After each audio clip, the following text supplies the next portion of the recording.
Sister, நல்ல வேலை sister. மாரிய கொலை பண்ணி பழைய தூக்கி மித்ராமல போட வச்சிட்டீங்க. நீங்க தப்பிச்சிட்டீங்க. உன் திருவாய மூடிக்கிட்டு அமைதியா இரு. இல்ல மாரிக்கு துணையா உன்னையும் அனுப்பிடுவேன். ஐயோ சிஸ்டர், நான் இனிமே மாறி விஷயமா வாயை திறக்க மாட்டேன். போதுமா? அப்படி இருந்தனா உனக்கு நல்லது. சரிங்க சிஸ்டர். சிஸ்டர், எனக்கு ஒரு ஸ்மால் டவுட். என்ன? இல்ல, விஷம் கொடுத்தும் அந்த குழந்தை எப்படி உயிர் பொழைச்சதுன்னா? ஆமா, அதேதான் சிஸ்டர். அந்த குழந்தை மட்டும் எப்படி சிஸ்டர் உயிர் பழைச்சது? மாரிக்கு அம்மன் கொடுத்த 3 வரத்துல 2 வரத்தை ஏற்கனவே பயன்படுத்திட்டா. மிச்சம் இருக்கிற 1 வரத்தை பயன்படுத்தி அந்த குழந்தையை காப்பாத்திட்டு அவ உயிரை விட்டுட்டா. ஆமா இல்ல, என்ன ஒரு தாய்ப்பாசம். அந்த வரத்தை சுத்தமா நான் மறந்துட்டேன் சிஸ்டர்.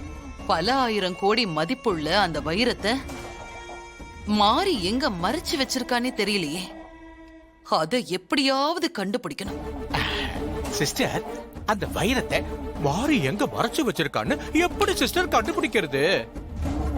மாறி உயிரோடு இருந்தாலாவது அந்த குழந்தைய கொண்டு வந்து நிறுத்தி அவளை மிரட்டி உருட்டி அவகிட்ட இருந்து உண்மையை வரவழைக்கலாம். இப்ப அதுக்கும் வழி இல்லையே சிஸ்டர். ஆமா சிஸ்டர், குழந்தை தேவி இன்னும் உயிரோடு இருக்குல்ல, அதனால உங்களுக்கு எதுவும் ஆபத்து வராதா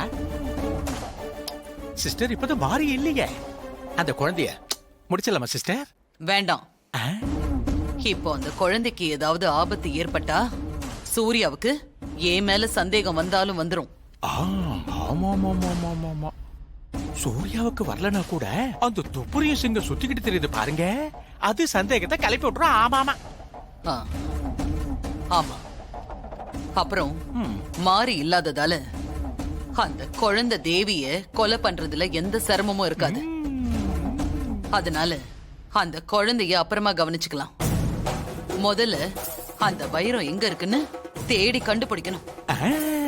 ஓகே சிஸ்டர், கண்டுபிடிச்சலாம். அந்த மித்ரா மேல பழி விழுந்ததால நான் தப்பிச்சிட்டேன். இனிமே இந்த வீட்ல நிம்மதியா சந்தோஷமா பழைய தாராவா நான் இருக்க போறேன். அடுத்தவங்க மேல பழிய போடுறது உங்களுக்கு தான் கை வந்த கலையாச்சே. உன் வேதனை எனக்கு புரிகிறது மாறி. அதனால்தான் சித்திரகுப்தன் ஒரு நாள் தவணை கேட்டிருக்காருல. கண்டிப்பா உன்னை பூலோகத்துக்கு அனுப்பி வச்சிருவாங்க. உன் குழந்தையும் உன் கணவரையும் நிச்சயமா போய் காப்பாத்துவ. இந்த சாப்பிட. என் மேல நீங்க வச்சிருக்கிற அக்கறைக்கு ரொம்ப நன்றி. எனக்கு சாப்பாடு வேண்டாம். நீ இப்படி சாப்பிடாம இருந்தா உன் ஆரோக்கியம் கெட்டு போயிடும். தயவு செஞ்சு கொஞ்சம் சாப்பிடுமா. நீ ஆரோக்கியமா இருந்தாதான் பூலோகத்துக்கு போய் உன் குழந்தைய கணவரை காப்பாத்த முடியும். சாப்பிடு மாறி. தப்பா நினைச்சுக்காதீங்க, நான் சாப்பிடுற மனநிலைமையில இல்ல. என்ன வற்புறுத்தாதீங்க. மாறி, நீ பூலோகத்துல எத்தனையோ உயிரை காப்பாத்தி இருக்க. அதனால யம தர்மராஜா உனக்கு சரியான நீதி வழங்குவாரு.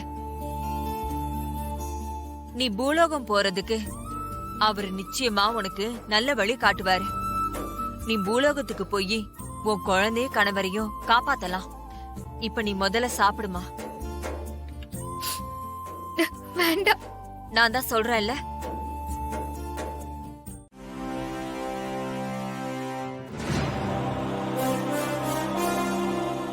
என்ன பிரபு, என்ன யோசித்துக் கொண்டிருக்கிறீர்கள்? மாரியை பூலோகம் அனுப்பி வைக்க மாற்று வழி புலப்படவில்லையா?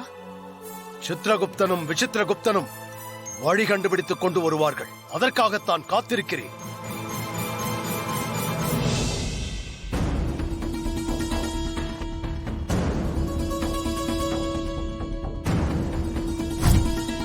வணங்குகிறேன் பிரபு. வணங்குகிறேன் பிரபு.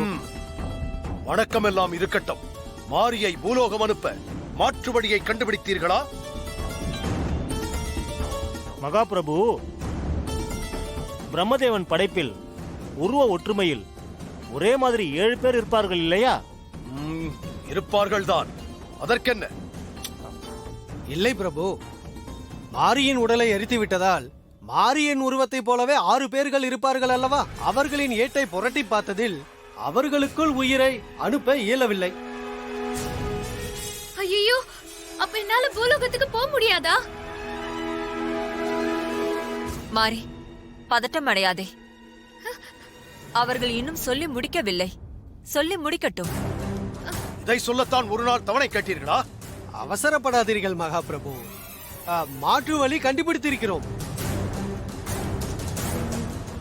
என்ன வழி? அதை முதலில் சொல்லுங்கள். அந்த பெண்ணின் பிறந்த நட்சத்திரத்தின் அடிப்படையில் சகல அம்சங்களும் பொருந்திய பொருத்தமான நட்சத்திரத்தில் உடைய 3 பெண்கள் கிடைத்துள்ளார்கள்.